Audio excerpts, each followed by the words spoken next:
Friends, मैं आपका अपना दोस्त अजय कुमार। कैसे हो आप सब लोग? उम्मीद करता हूं आप सब लोग अच्छे होंगे। आज हम एक और SME IPO Constelec engineering limited का रिव्यू करेंगे basis on the 9 factor which we have discussed earlier. Number 1, information about the company. So जो कंपनी है वो फाउंड हुई थी दिसंबर 1995 के अंदर। तो कंपनी 28 साल पुरानी कंपनी है। ठीक है, कंपनी जो है वो ईपीसी इंजीनियरिंग प्रोक्योरमेंट कंस्ट्रक्शन से रिलेटेड काम करती है। ठीक है, और कंपनी का जो प्रेजेंस है वो इंडिया के अंदर 25 स्टेट में है और कंपनी का प्रेजेंस नाइजीरिया के अंदर भी है। ठीक है, कंपनी के मेजर क्लाइंट्स की बात करूं जिसके अंदर शामिल है Reliance industries limited, engineering limited,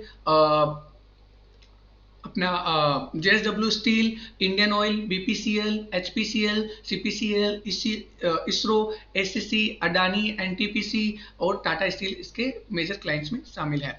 number 2, company के फाइनेंशियल्स की अगर मैं बात करूं तो कंपनी के नेट एसेट 2021 के अंदर 103.64 करोड़ के थे, जो कि बढ़कर 2023 के अंदर 146.13 करोड़ के हो गए हैं। कंपनी के नेट रेवेन्यू की बात करूं जो कि 106.17 करोड़ था 2021 के अंदर, जो कि बढ़कर 155 करोड़ हो गया 2023 के अंदर। अगर कंपनी के प्रॉफिट मार्जिन की बात करूं जो कि सिर्फ और सिर्फ 1.79% का था 2021 में, जो कि बढ़कर 2023 के अंदर 5.02% का हो गया है। तो अगर मैं कंसिडरिंग कंपनी की ग्रोथ जो नेट एसेट्स में, नेट रेवेन्यू में और प्रॉफिट मार्जिन जो कंपनी का बढ़ा है, इसके हिसाब से देखा जाए तो कंपनी के जो फाइनेंशियल्स है, जो फंडामेंटल्स है, वो काफी ज्यादा स्ट्रॉन्ग कंपनी नजर आ रही है। नंबर 3, अगर मैं प्रमोटर के सेक्टर एक्सपीरियंस और ट्रैक रिकॉर्ड की बात करूं जो कि काफी ज्यादा सही है, बिकॉज कंपनी 28 साल पुरानी कंपनी है और इसको एक्सपीरियंस भी काफी ज्यादा है। नंबर 4, अगर मैं आईपीओ इशू साइज की बात करूं तो इस आईपीओ से कंपनी 28.70 करोड़ रुपए का पैसा जुटाएगी, जिसके अंदर 35% का रेशियो रिटेल कैटेगरी के लिए रिजर्व रखा गया है। रिटेल कैटेगरी के अंदर 2000 शेयर का लॉट है। इशू प्राइस इन्होंने 66 से 70 रुपए की रखी है। इन्वेस्टमेंट जो निकल के आता है वो 1,40,000 रुपए का निकल के आता है।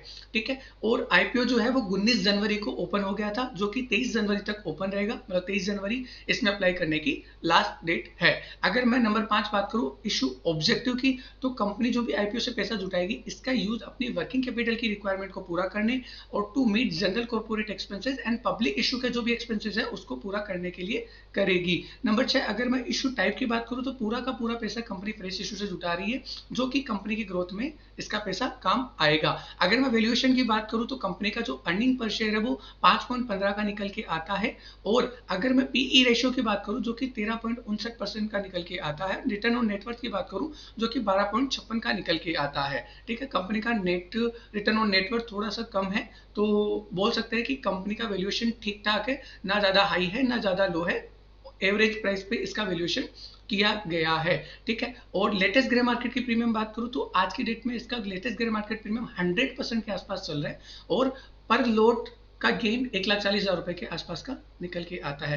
अगर आप मेरी बात करो तो मैं तो पर्सनली इस आईपीओ में पैसा लगाने वाला हूं, बिकॉज मेरे को कंपनी के फंडामेंटल्स काफी स्ट्रॉन्ग लगे। कंपनी का सेक्टर भी काफी अच्छा, मतलब काफी सदाबहार सेक्टर है ईपीसी का सेक्टर, और कंपनी का ग्रोइंग सेक्टर है, तो मैं इसमें अप्लाई पर्सनली कर रहा हूँ। और नंबर 9, मेरी आपसे हमेशा यही अपील रहती है कि किसी भी कंपनी में आप पैसा लगाने से पहले या किसी भी आईपीओ में अप्लाई करने से पहले अपने रिस्क एंड रिवार्ड का एनालिसिस जरूर करें और उसके बाद ही उसमें पैसा लगाए। और ये वीडियो सिर्फ और सिर्फ आपको एजुकेट और कंपनी के बारे में डिटेल इंफॉर्मेशन प्रोवाइड करने के लिए बनाया जा रहा है।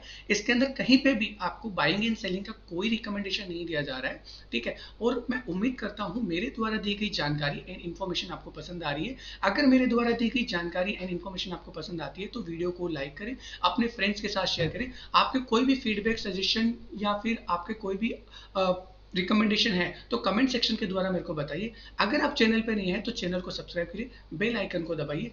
धन्यवाद।